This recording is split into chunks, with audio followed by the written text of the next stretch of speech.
नमस्कार, स्वागत है आप सबका हमारे चैनल पर। आज के वीडियो का हमारा जो टॉपिक है वो है शब्द संपदा। इसमें हम सबसे पहले डिस्कस करेंगे शब्द की परिभाषा क्या है, यानी कि शब्द किसको कहा जाता है, और इसी में फिर हम आगे समझेंगे शब्दों का वर्गीकरण यानी कि क्लासिफिकेशन कौन कौन से आधार पे किया जाता है या फिर कौन कौन से तरीक़ों से किया जाता है। इसी में फिर हम आगे चल के डिस्कस करेंगे कि तत्सम शब्द जो हैं वो कौन से होते हैं, तद्भव शब्द कौन से होते हैं, देशज या फिर संकर शब्द जो हैं वो कौन से होते हैं। प्रैक्टिस सेट जो हैं वो हमने कई सारे पहले डिस्कस किए हैं और उन सब में हमने ये देखा है कि तत्सम शब्द और तद्भव शब्द जो है वो ऐसा टॉपिक है, यहाँ से आपको एग्ज़ाम में क्वेश्चन जो हैं वो पूछे जाते हैं। तो आज हम इन्हीं के बारे में डिटेल में डिस्कस करेंगे इस वीडियो में। तो चलिए आज के वीडियो को हम स्टार्ट करते हैं। सबसे पहले ये समझते हैं कि शब्द क्या है, यानी कि शब्द की परिभाषा क्या है। तो शब्द जो है वो क्या है, वर्णों का ऐसा समूह होता है, यानी कि एक स्वतंत्र वर्ण समूह है जिसका क्या हो, कोई निश्चित अर्थ हो। मतलब एक वर्णों का समूह जिसका एक निश्चित अर्थ हो, जिसका कुछ मीनिंग बनता हो, उसको हम शब्द कहते हैं। अब जैसे है कि हमारे पास सुंदर, कमल, घर। अब क प्लस म प्लस ल, इन तीन को जोड़ के हमारे पास जो शब्द बना वो है कमल। ठीक है। अब इसका कुछ ना कुछ मतलब होता है, कुछ ना कुछ अर्थ होता है, इसीलिए इसको शब्द कहा जाता है। ठीक है। लेकिन अगर हमारे पास वर्ण तो हैं, वर्णों का समूह तो है, पर उसका कुछ अर्थ नहीं बन रहा है, तो हम उसको शब्द नहीं कहेंगे। अब जैसे कि हम लिखें नक, न और क लिख दें। अब नक कुछ शब्द नहीं होता है। क्यों नहीं होता है? क्योंकि इसका कुछ अर्थ ही नहीं होता है, कुछ मीनिंग ही नहीं होता है। लेकिन हम इसमें आ की मात्रा लगा दें तो ये बन गया नाक। अब नाक जो है उसका एक अर्थ होता है, एक मीनिंग होता है, इसीलिए ये एक शब्द है। ठीक है। तो शब्द जो हैं वो क्या है, वर्णों का ऐसा समूह है जिसका क्या होना चाहिए, एक निश्चित अर्थ होना चाहिए, उसे ही हम शब्द कहते हैं। ओके। तो आगे है हमारे पास शब्द भंडार। अब भंडार मतलब कि किसी भी भाषा जो है, कोई भी भाषा जो है, उसमें जितने भी शब्द जो हैं वो प्रयोग होते रहते हैं, जितने भी शब्द प्रयोग होते हैं, उन सारे शब्दों को मिला के हम क्या कहते हैं, उस भाषा का शब्द भंडार कहते हैं। ठीक है। शब्द भंडार जो है वो क्या होता है, घटता बढ़ता रहता है। कुछ नए नए शब्द जो हैं टाइम के साथ ऐड होते रहते हैं, नए नए शब्द जो हैं वो ऐड होते रहते हैं। लेकिन कुछ ऐसे शब्द भी होते हैं जो पुराने हो जाते हैं और उनका यूज़ ही नहीं करते हैं हम, तो वो धीरे धीरे क्या हो जाते हैं, उनको ख़त्म कर दिया जाता है, पुराने शब्द व्यर्थ होते चले जाते हैं। तो जैसे आजकल जो है हिंदी में बहुत ही कॉमन हो गया है कंप्यूटर, दूरदर्शन, इलेक्ट्रॉन, ऐसे शब्द जो हैं वो नए नए शब्द हैं ये जो जुड़ते जा रहे हैं शब्द भंडार में। और कुछ ऐसे शब्द भी हैं जैसे शेर हो गया, शटांक हो गया, ये कुछ ऐसे पुराने शब्द हैं जो धीरे धीरे समाप्त हो गए हैं, इनको कोई यूज़ ही नहीं करता है। ठीक है। तो ये था शब्द भंडार। अब आगे हम डिस्कस करते हैं शब्दों का क्लासिफिकेशन, यानी कि शब्दों का जो वर्गीकरण है वो किस आधार पे किया जाता है। शब्दों का जो वर्गीकरण है वो 5 तरीक़ों से किया जाता है। फर्स्ट हमारे पास है स्रोत या इतिहास के आधार पर, मतलब हिस्ट्री क्या है, कहाँ से वो शब्द जो हैं वो लिए गए हैं, उनका स्रोत क्या है या उनका इतिहास क्या है, उस आधार पे हम शब्दों का वर्गीकरण करते हैं। सेकेंडली उनकी रचना के आधार पे करते हैं। थर्ड हम उनका प्रयोग के आधार पे करते हैं। और फोर्थ हम उनका व्याकरणिक प्रकारों के आधार पे करते हैं। और फिफ्थ हम उनका अर्थ के आधार पे वर्गीकरण जो है या क्लासिफिकेशन जो है वो करते हैं। लेकिन आज के इस वीडियो में हम सिर्फ स्रोत या इतिहास के आधार पे, मतलब उन शब्दों की हिस्ट्री क्या है उसी के आधार पे हम इनका वर्गीकरण जो है वो डिस्कस करेंगे।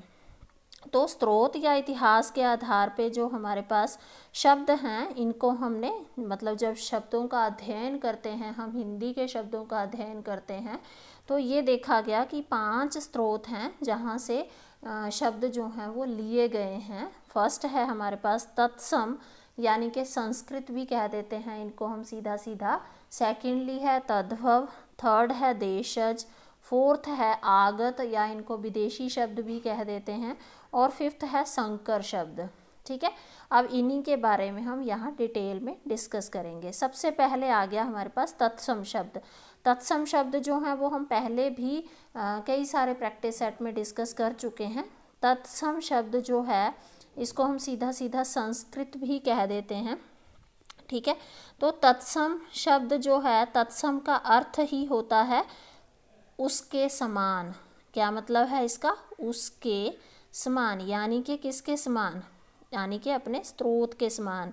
मतलब क्या है कि अपने स्रोत संस्कृत के ही समान हैं, या कह लीजिए कि ऐसे शब्द जो संस्कृत से ज्यों के त्यों, मतलब जैसे वो थे वैसे ही हिंदी में यूज़ किए जाते हैं, हिंदी में लिए गए हैं, वो तत्सम शब्द जो हैं वो कहलाते हैं। अब उदाहरण के लिए जैसे हो गया पुष्प हो गया, कन्या हो गया, आत्मा हो गया, राजा हो गया, माता हो गया, सुंदर हो गया, ये सारे क्या हैं? तत्सम शब्द हैं। ठीक है, ये संस्कृत में भी ऐसे ही यूज़ होते हैं और इनको हिंदी में भी एज इट इज़ ही यूज़ किया जाता है।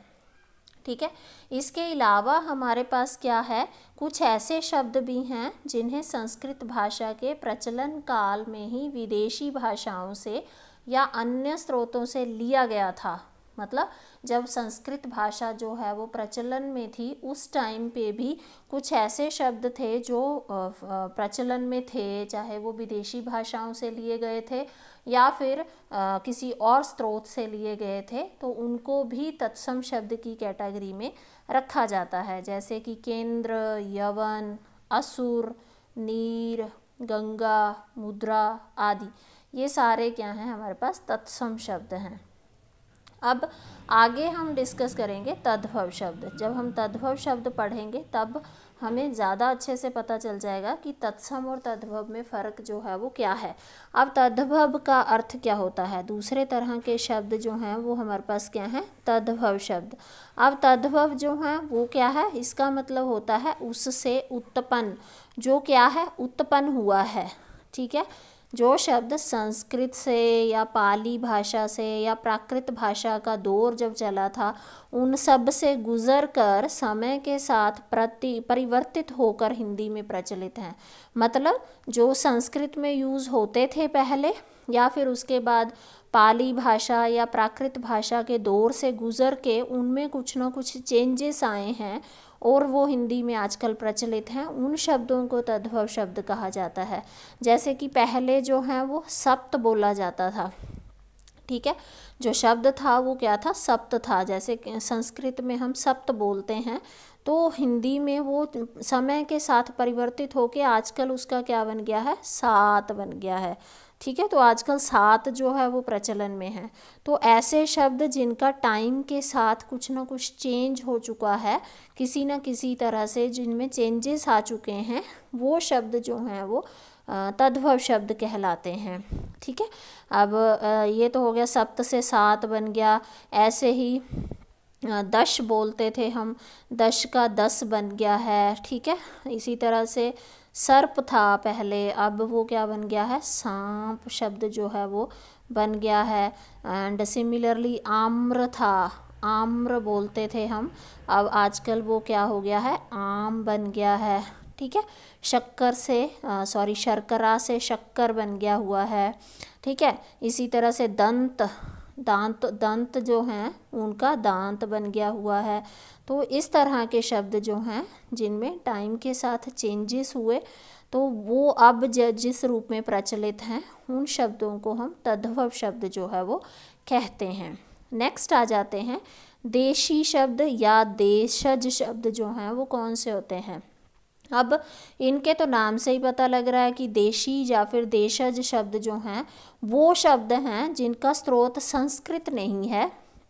ठीक है, जो संस्कृत से नहीं लिए गए हैं, और वो जो हैं वो भारत की अलग अलग जनजातियों द्वारा या फिर बहुत ही ज़्यादा जो ग्रामीण इलाकों में बोलियां बोली जाती हैं उनसे लिए गए हैं। ठीक है। इनका संबंध जो है वो संस्कृत के अलावा किसी अन्य भाषा परिवार से हो सकता है, मतलब संस्कृत इनका स्रोत नहीं है। ये जो हैं कुछ ऐसे शब्द हैं जो भारत के ग्रामीण इलाकों में जो बोलियां बोली जाती रही हैं या जनजातीय इलाकों में जो भाषाएं बोली जाती हैं उनसे लिए गए हैं। इनको हम देशी या देशज शब्द कहते हैं। उदाहरण के लिए जैसे झाड़ू हो गया, पगड़ी हो गया, लोटा, टांग, थप्पड़, ठोकर, खाट, पेट, खिड़की, इस तरह के शब्द जो हैं ये देशी शब्द हैं। नेक्स्ट चलते हैं।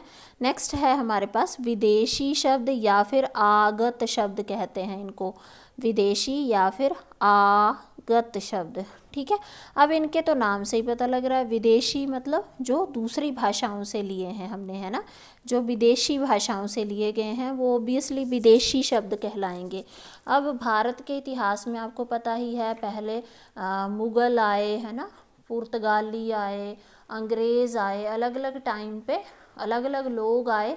तो जब वो भारत में ही बस गए, रहने लगे, तो उनकी भाषाओं से भी कुछ शब्द जो हैं वो एज इट इज़ अडॉप्ट कर लिए गए, है ना।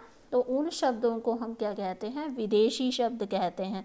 अब जैसे अंग्रेजी भाषा से बहुत सारे शब्द हैं हमारे पास, जैसे अफसर, college, court, telephone, ticket, doctor, police, nurse, engine, copy, cinema, school, bus stop, ये सारे जो हैं वो अंग्रेज़ी भाषा से ले लिए गए, है ना। इसी तरह से हमारे पास जैसे हम चाय, लीची, इस तरह के शब्दों को प्रयोग करते हैं, ये चीनी भाषा से लिए गए। रिक्शा जो है ये जापानी भाषा का शब्द है। ठीक है, इसी तरह से हमारे पास काजू होता है, कारतूस होता है, अंग्रेज़ होता है, ये फ्रांसीसी शब्द हैं।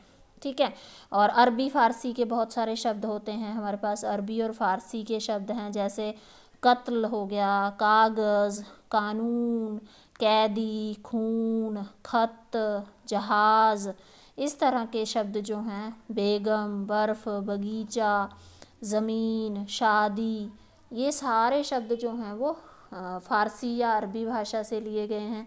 तो इस तरह से आपने देखा कि हमारे पास बहुत सारे ऐसे शब्द हैं जो विदेशी स्रोत है, जिसका मतलब विदेशी भाषाओं से लिए गए हैं, विदेशी भाषाओं में से उनको एज इट इज़ ही अडॉप्ट कर लिया गया है। अब इनका खूब प्रयोग जो है वो हिंदी में किया जाता है। नेक्स्ट है और लास्ट है हमारे पास संकर शब्द।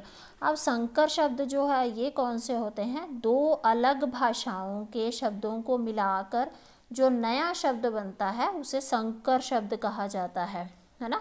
अब हिंदी में भी ऐसे बहुत सारे शब्द हैं जो दो अलग अलग भाषाओं को जोड़ के बने हैं, है ना। जैसे हिंदी और संस्कृत को जोड़ के बना है वर्षगांठ। ठीक है, इसमें आधा जो है वो हिंदी का है और आधा जो है वो संस्कृत से लिया गया है। इसी तरह से मांग पत्र हो गया, है ना, हिंदी और संस्कृत का कॉम्बिनेशन है ये। इसी तरह से हिंदी और अरबी फ़ारसी का भी हो जाता है, जैसे थानेदार हो गया, है ना, या किताब घर हो गया, या घड़ी साज हो गया। इसी तरह से संस्कृत और अंग्रेज़ी का कॉम्बिनेशन भी किया गया, जैसे रेल यात्री, है ना। संस्कृत और अंग्रेज़ी भाषा इसमें जोड़ी गई है ना, एक शब्द जो है वो संस्कृत से लिया गया और एक अंग्रेज़ी से लिया गया। इसी तरह से हिंदी और अंग्रेज़ी को जोड़ा गया, जैसे टिकट इंग्लिश का शब्द है और घर हिंदी का शब्द है तो बन गया टिकट घर। ऐसे ही सिनेमा घर, सिनेमा इंग्लिश का शब्द है और घर हिंदी का शब्द है ना। इस तरह के शब्द जो हैं जिसमें हमारे पास क्या हो, दो अलग अलग भाषाओं को जोड़ के एक शब्द जो है वो बना हुआ है, उन शब्दों को हम क्या कहते हैं, संकर शब्द कहते हैं। तो आपको जो एग्ज़ाम है वहाँ पे ज़्यादातर जो हैं वो तत्सम और तद्भव ही पूछे जाते हैं। तत्सम शब्द पूछ लिया जाता है या तद्भव पूछ लिया जाता है। कई बार आपको संकर शब्द से भी पूछा जा सकता है, तो इनको आप अच्छे से प्रैक्टिस करें। आज के इस वीडियो में इतना ही। आई होप ये वीडियोस आपको आपकी प्रेपरेशन में हेल्प करेंगे। तो इसी तरह के और वीडियोस देखने के लिए लाइक करें, शेयर करें, सब्सक्राइब करें हमारे चैनल को। Thank you.